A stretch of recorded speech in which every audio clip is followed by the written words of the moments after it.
Bismillahirrahmanirrahim. Assalamualaikum warahmatullahi wabarakatuh.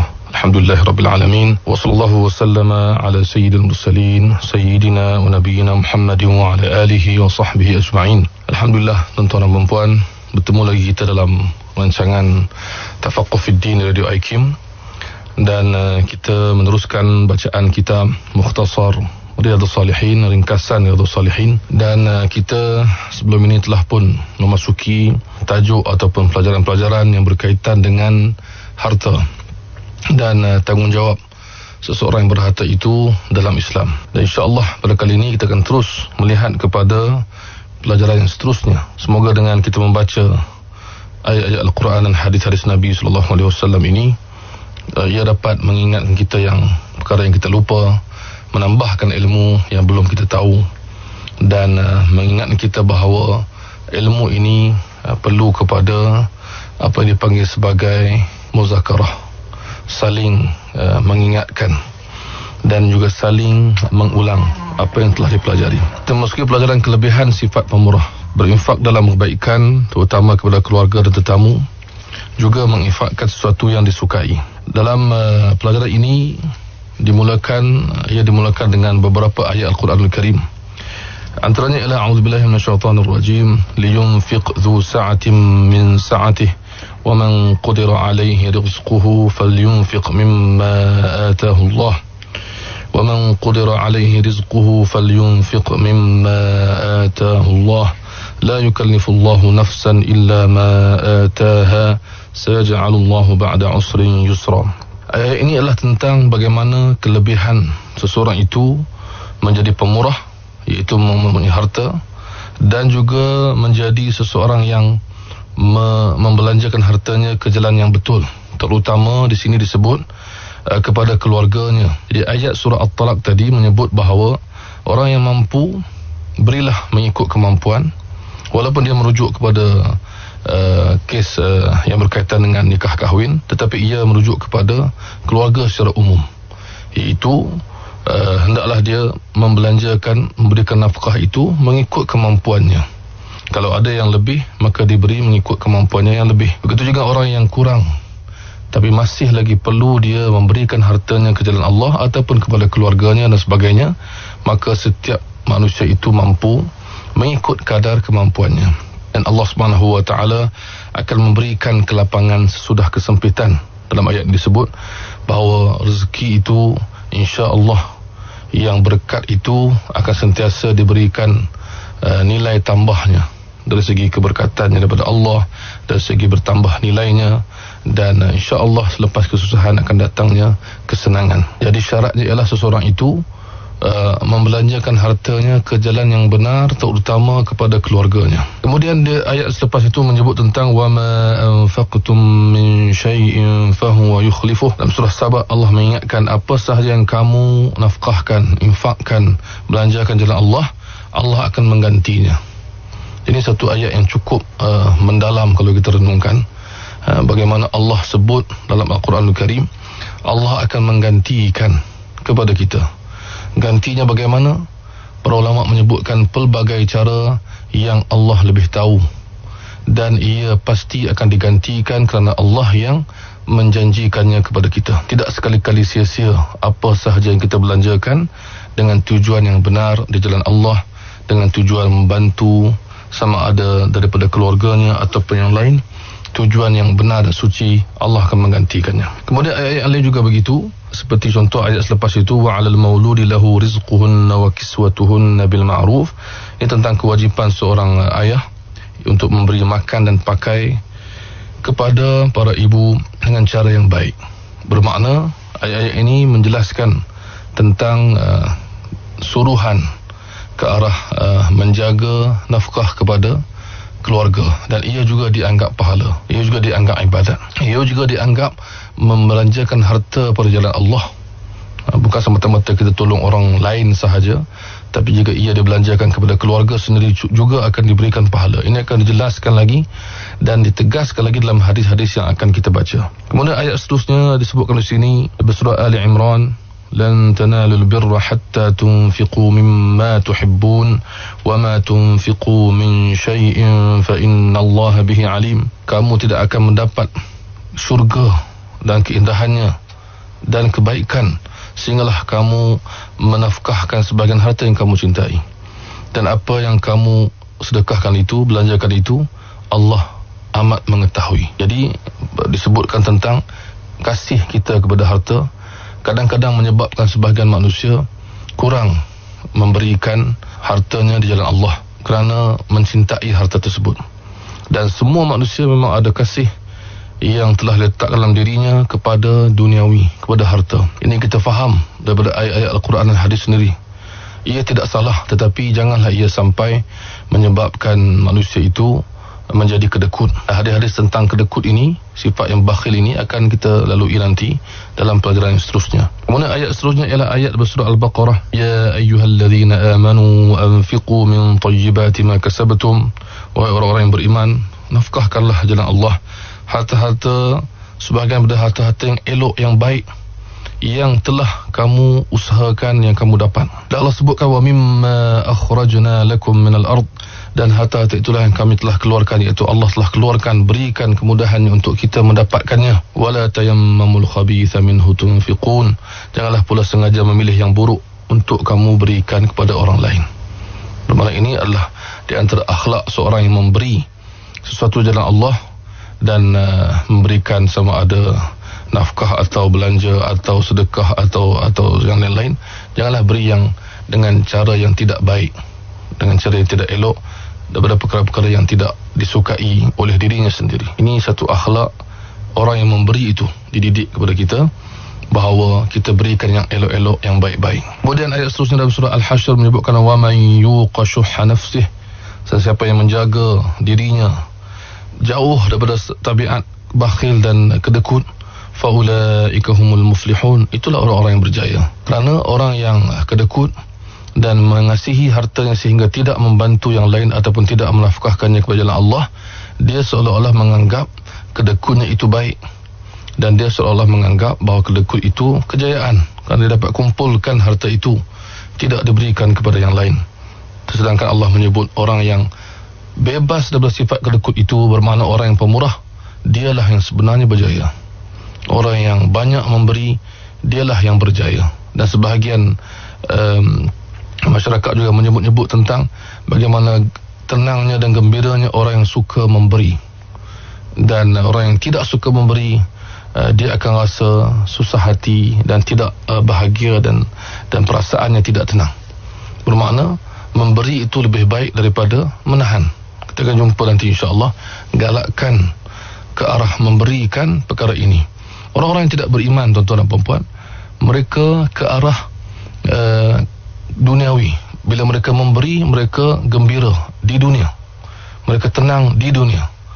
Mereka tidak fikir soal dosa dan pahala, mereka fikir soal bagaimana orang yang memberi itu tenang, dia mengembirakan orang yang susah.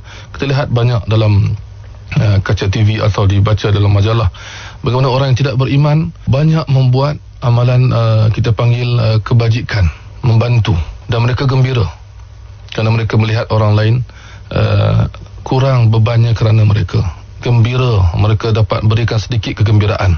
Maka orang beriman, tuan-tuan dan puan-puan, perlulah lebih lagi gembiranya kerana dia mendapat pahala dan keredaan daripada Allah. Bukan hanya dia dapat ketenangan di dunia, tapi dia akan juga insya-Allah mendapat bahagian di akhirat. Kemudian ayat seterusnya, ayat surah Az-Zariyat, hal ataka hadithu dhaifi Ibrahim al-mukramin. Ayat tentang bagaimana Nabi Ibrahim menerima tetamu-tetamu yang mulia, iaitu mereka ni malaikat. Ketika masuk ke rumahnya, Nabi Ibrahim tidak tahu itu adalah malaikat. Maka dia menghidangkan makanan yang lazat dan enak, tetapi tidak dimakan pula oleh tetamu-tetamunya itu. Barulah baginda Nabi Ibrahim AS tahu mereka adalah malaikat. Tetapi nak diambil pengajaran di sini ialah bagaimana dia memuliakan tetamunya dengan layanan yang hebat. Seorang Nabi memuliakan tetamunya. Ini akhlak yang tinggi. Bermakna dia kena membelanjakan hartanya kepada tetamunya. kepada orang yang datang ke rumahnya. Ini satu perbuatan yang mulia yang juga diberikan pahala kepada sesiapa yang melakukannya. Bermakna sekarang ni kita bercakap tentang pemurah itu sendiri. Pelbagai bentuk pemurah ini kita boleh lakukan mengikut kemampuan. Janganlah kita jadi orang yang tidak pemurah, iaitu kedekut. Kemudian kita masuk kepada hadis-hadisnya. InsyaAllah kita akan lihat satu persatu. Imam Muslim meriwayatkan hadis yang pertama dalam Sahih Muslim daripada Abu Hurairah radhiyallahu anhu bahawa Nabi sallallahu alaihi wasallam bersabda, dinarun anfaqtahu fi sabilillah wa dinarun anfaqtahu fi raqabah wa dinarun tasaddaqta bihi ala miskin wa dinarun anfaqtahu ala ahlik a'zamuha ajra alladhi anfaqtahu ala ahlik. Ini hadis yang cukup hebat, menyebut bahawa satu dinar yang kamu nafkahkan di jalan Allah, dan satu lagi dinar yang kamu nafkahkan untuk memerdekakan hamba di zaman itu, dan satu lagi dinar yang kau nafkahkan kepada orang miskin, dan satu lagi pula yang kau beri kepada keluarga kamu, maka yang paling besar pahalanya di sisi Allah ialah dinar yang kamu nafkahkan kepada keluarga kamu, kata Nabi SAW. Lihat betapa Nabi SAW menyuruh kita menjaga keluarga dan menyebut bahawa ia mendatangkan pahala. Bukan maksud tidak menjaga yang lain, tetapi kesemuanya dijaga dan dibelanjakan padanya mengikut kadar kemampuan, tidak sampai terabai tanggungjawab terhadap keluarga. Maka tanggungjawab keluarga itu menafkahkan, mengeluarkan harta untuk keluarga itu dianggap pahala di sisi Allah Subhanahu Wa Taala. Ini satu benda yang seharusnya mengembirakan orang-orang yang berkeluarga, kerana apa sahaja, sama ada diberi kepada anak-anaknya atau kepada ibu dan ayahnya atau kepada keluarga yang lain, semuanya dikira pahala di sisi Allah Subhanahu Wa Taala. Jangan hanya anggap sedekah di luar kepada orang miskin, contohnya, itu sahaja yang dapat pahala. Maka banyak tempat yang kita boleh belanjakan harta dan kita dapatkan pulangan keredaan daripada Allah Subhanahu Wa Taala.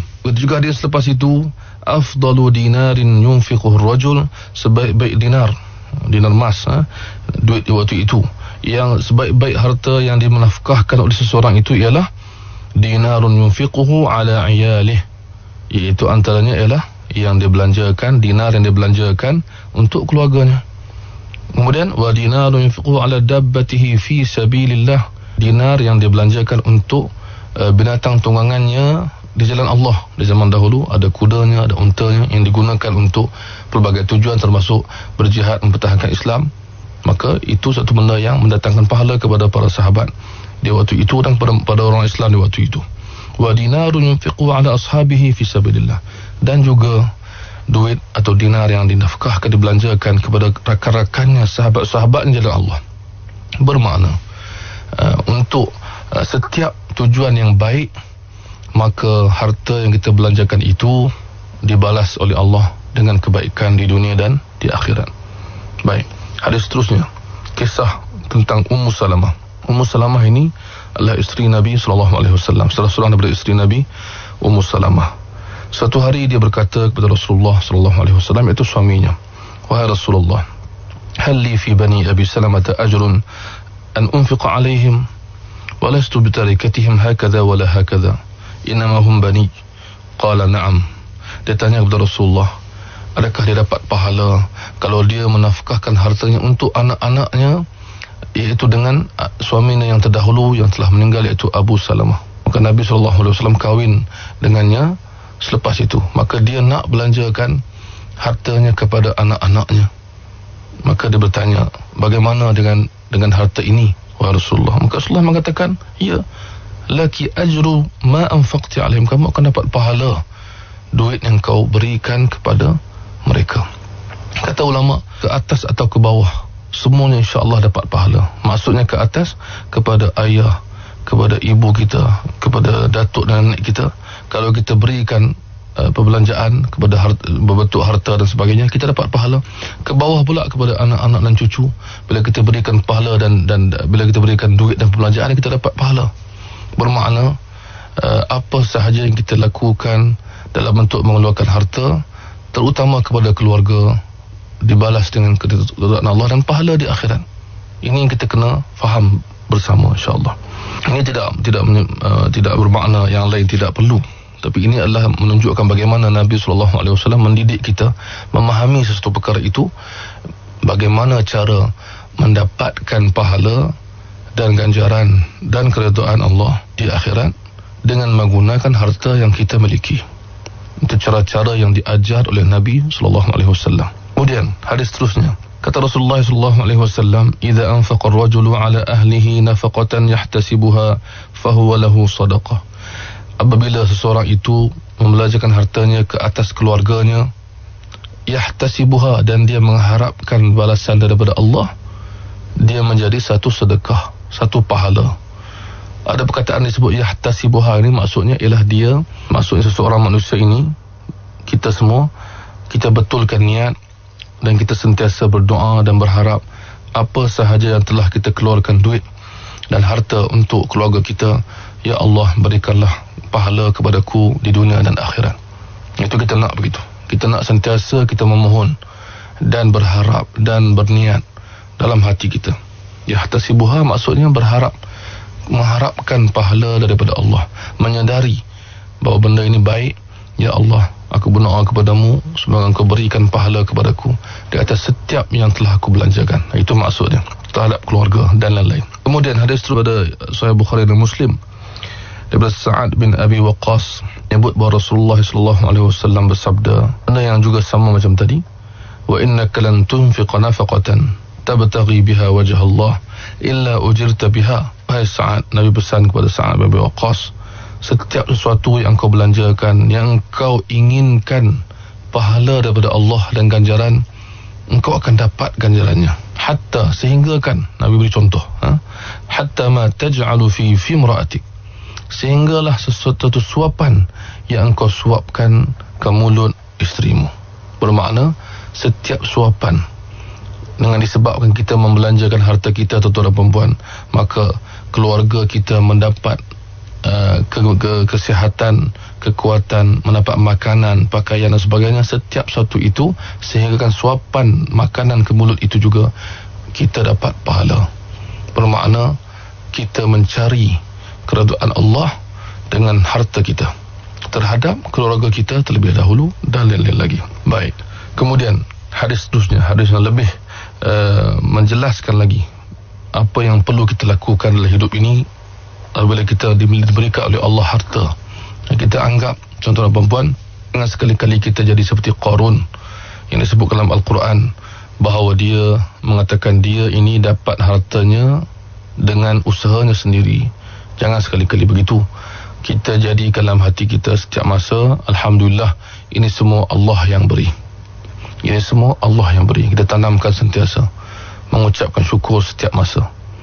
Baik, hadis seterusnya, Rasulullah SAW bersabda tentang harta ini, ya bani Adam, wahai anak Adam, maksudnya wahai seluruh manusia, innaka an tabzul al-fadla khairul lak wa an tumsikahu syarrul lak. Hai anak Adam, wahai manusia, kamu apabila kamu memberikan lebihan harta kamu itu kepada orang lain, ia lebih baik untuk kamu. Maksudnya ia menjadi kebaikan, bukan hanya kepada orang yang dapat, kepada kita yang memberikan kebaikan.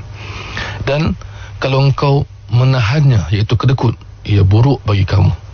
Bermakna orang yang menahan, yang kedekut ini menganggap hartanya tidak habis, tidak kurang, sebenarnya ia tidak elok untuk dirinya kerana dia kedekut dan dia tidak dapat pahala daripada Allah. Wala tulamu ala kafaf, dan kamu tak akan dicela jika kamu simpan harta yang mencukupi. Maksudnya kita ada harta yang cukup untuk kita semua, kemudian kita beri kepada orang lain tak akan kata apa-apa kepada kita. Bermakna manusia sendiri tahu, masyarakat sendiri pun tahu kebaikan dan kelebihan orang yang bersedekah. Maka kamu tidak akan dicela bila kamu dah ada kafaf, dah ada cukup makan yang asas semuanya, yang lebihnya kita sedekahkan kepada orang lain, maka kamu tidak akan dicela, bahkan akan dapat pahala. Wabda biman ta'ul, mulakan dengan orang yang berada di bawah tanggungan kamu dahulu. Ini penting. Ini satu sarana yang cukup baik dan cukup hebat daripada seorang Nabi SAW yang sayangkan umatnya, untuk mengingatkan kita bahawa ia satu pahala menjaga dan menafkahkan untuk keluarga, satu pahala di sisi Allah, satu keredaan, satu perintah daripada Nabi SAW. Wal yadul ulya khairun minal yadis sufla. Tangan yang di atas lebih baik daripada tangan yang di bawah. Ini kita biasa dengar. Ia adalah hadis Nabi. Ia sebahagian daripada hadis Nabi sallallahu alaihi wasallam. Baik. Kemudian kita pergi kepada hadis seterusnya. Kita nak insya-Allah habiskan pelajaran ini. Ada 3 lagi hadis. Pertama, hadis yang masyhur, yang terkenal, iaitu Nabi sallallahu alaihi wasallam bersabda, "Man kana yu'minu billahi wal yawmil akhir," sesiapa yang benar-benar beriman kepada Allah dan hari akhirat, dia akan buat 3 perkara. Dalam hal ini ada 3 perkara. Secara ringkasnya, pertama, falyukrim dhaifahu, dia hendaklah memuliakan tetamunya. Bahagian daripada tuntutan iman kita ialah memuliakan tetamu sekadar yang kita mampu, kerana ia adalah akhlak yang mulia. Dan sesiapa yang beriman dengan Allah sebenar-benarnya dan dengan hari akhirat, yang kedua, falyasil rahimah, hendaklah dia menyambung hubungan kekeluargaannya. Yang kita panggil silaturahim ni khusus kepada keluarga, dan selepas itu barulah orang lain. Bermakna menjaga hubungan kekeluargaan adalah sebahagian daripada iman. Dan yang ketiga, siapa yang benar-benar beriman kepada Allah dan Rasul, falyaqul khairan aw liyasmut, hendaklah dia bercakap yang benar dan tidak atau diam. Hendaklah dia bercakap yang benar, menyebut dan bercakap perkara yang benar, yang betul. Kalau tak ada benda betul nak dicakapkan, hendaklah dia diam. Ini satu lagi tanda keimanan, bila kita bercakap benda yang baik sahaja dan mengelakkan diri daripada bercakap benda yang tidak baik. Cuba sedaya upaya. Kita tahu, kita sedar, tuan-tuan dan puan-puan, kita ni manusia yang lemah, yang kadang-kadang tak dapat mengawal percakapan ataupun tulisan dalam WhatsApp atau Facebook atau sebagainya. Kita tak terkawal tulisan kita. Kita mungkin bercakap menyinggung perasaan orang lain atau bercakap benda yang salah dan sebagainya, tapi kita boleh cuba untuk perbaiki. Ambillah hadis ini sebagai panduan. Bercakaplah yang baik, bermakna kalau ada kebaikan pada percakapan kita, cakaplah, tulislah, berilah. Tapi kalau tidak ada, dan kita pun sedar bahawa percakapan itu akan menimbulkan perkara yang tidak baik, maka diam itu lebih baik. Baik. Hadis seterusnya yang tadi berkaitan dengan bagaimana memuliakan tetamu, bermakna membelanjakan harta. Itu maksudnya dalam pelajaran kita ini. Bermakna bukannya mudah nak muliakan tetamu, kadang-kadang perlu kepada pengorbanan harta. Maka kita buat itu sebagai mengharapkan pahala daripada Allah, maka itulah bukti keimanan yang kuat. Itu maksud hadis tadi. Kemudian hadis lepas itu menyebut tentang Nabi SAW menyuruh kita, kalau kita benar-benar beriman kepada Allah dan hari akhirat, falyukrim dhaifahu jaizatahu, hendaklah dia muliakan tetamunya dengan pemberian, satu pemberian ataupun pemberian tetamu. Maka sahabat menjawab, apakah pemberian tetamu itu? Maka Nabi SAW menyebut yaumun wa lailah, makna dia menjaga tetamunya. Kalau ada yang nak bermalam, maka dia jaga yang asasnya ialah sehari dan semalam. Ini kalau perlu menginap di mana-mana, maka tuan rumah itu dengan sebab keimanannya, dia menjaga perkara ini. Dan lebih yang sering berlaku ialah orang datang ke rumah sekejap, itu lebih lagi kita kena jaga, disebabkan Nabi SAW sebut tentang bermalam pun kena jaga sekadar mampu. Ini biasa berlaku di zaman dahulu. Di zaman mana pun kita lihat kisah-kisah para ulama yang bertandang ke rumah ulama yang lain atau singgah ke rumah orang lain dan sebagainya, maka tuan rumah itu faham tanggungjawabnya yang disebut oleh Nabi SAW dalam hadis ini, memberikan sehari dan semalam layanan yang baik dan makanan dan sebagainya sekadar mampu. Dan disebutkan wadhiyafatu salasatu ayyam, manakala tempoh seterusnya ialah tempoh 3 hari. Maksudnya tempoh untuk duduk dan mendapat layanan yang baik 3 hari. Kalau selepas itu, ia adalah sedekah ke atasnya. Maksudnya tidak lagi sampai ke tahap dia perlu jaga sehingga menyusahkan dirinya, tapi dia hendaklah keluarkan hartanya, menjaga tetamunya sekadar mampu. Ia mendapat merupakan satu benda yang dia sedekah ke atas tetamunya, bukan lagi satu kewajipan. Bermakna dalam hal ini kita nak ambil pengajaran bahawa seorang tuan rumah, bila kita ada tetamu, pasti akan keluar perbelanjaan untuk tetamu. Keluarnya perbelanjaan ini jangan dianggap sia-sia. Ia adalah satu dianggap mengeluarkan harta di jalan Allah, mendapat pahala dan mendapat keridaan Allah insya-Allah dengan niat yang betul.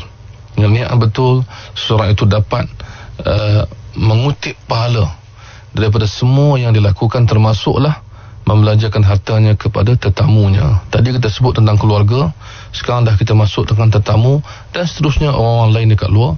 Apa sahaja yang kita belanjakan dengan tujuan yang baik, dengan niat yang betul, Allah berikan pahala mengikut kemampuan kita, tuan-tuan dan puan-puan, mengikut kemampuan kita.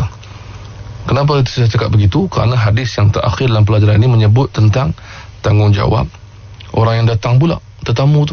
Jangan menyusahkan, jangan meminta lebih daripada kemampuan tuan rumah. Nabi SAW mengingatkan kita, la yahillu li muslimin an yuqima inda akhihi yu'thimuh. Janganlah seorang itu, tidak boleh seorang itu bertamu, datang di tempat saudaranya sehingga menyebabkan tuan rumah itu buat dosa. Rasulullah ditanya, wahai Rasulullah, sahabat-sahabat bertanya, bagaimana dia boleh duduk dekat rumah orang sehingga orang tu jadi buat dosa? Maka Rasulullah SAW menyebutkan satu situasi sebagai satu contoh, iaitu yuqimu indahu wa la syai'a lahu yaqrihi bih, iaitu dia bertamu pergi ke rumah saudaranya sedangkan saudaranya tidak mempunyai apa-apa untuk dihidangkan. Maksud dia menyusahkan orang lain. Maka lihatlah keindahan Islam, bukan hanya tuan rumah yang diminta melayan tetamu, tetapi yang tetamu juga diminta menghormati dan berfikir tentang kebajikan tuan rumah tersebut. Jadi inilah yang dikatakan Islam melengkapi semua aspek, lengkap melengkapi dan menyentuh semua aspek hubungan antara manusia. Bagaimana para sahabat di zaman Nabi SAW, mana-mana yang kaya membantu yang miskin pula tidaklah meminta-minta, yang mana yang bila tiba waktu makan, Rasulullah SAW menyuruh sahabat yang ada makanan lebih untuk bawa pulang sahabat-sahabat yang miskin, yang tidur di masjid contohnya, yang miskin, maka mereka berkongsi memakan sama-sama, ada yang makan bersama dengan Rasulullah SAW. Inilah keindahan Islam. Yang berharta, terutama dalam pelajaran kita ini, orang yang berharta, belanjakanlah dengan niat yang betul, pada jalan yang betul, dan harapkanlah pahala daripada Allah Subhanahu wa taala, kerana setiap yang kita belanjakan itu mendatangkan keridaan Allah dan menjadi bekal kepada tuan-tuan dan puan-puan di akhirat nanti. Semoga Allah Subhanahu wa taala memudahkan kita untuk melakukan kebaikan dengan sedikit harta yang Allah berikan. InsyaAllah kita akan sambung dalam pelajaran yang seterusnya dalam kuliah yang akan datang. Terima kasih kerana tuan-tuan sedang pendengar, tuan dan puan-puan dapat mengikuti kelas ini. InsyaAllah kita akan bertemu dalam tajuk yang seterusnya. Wallahu a'lam. Wassalamualaikum warahmatullahi wabarakatuh.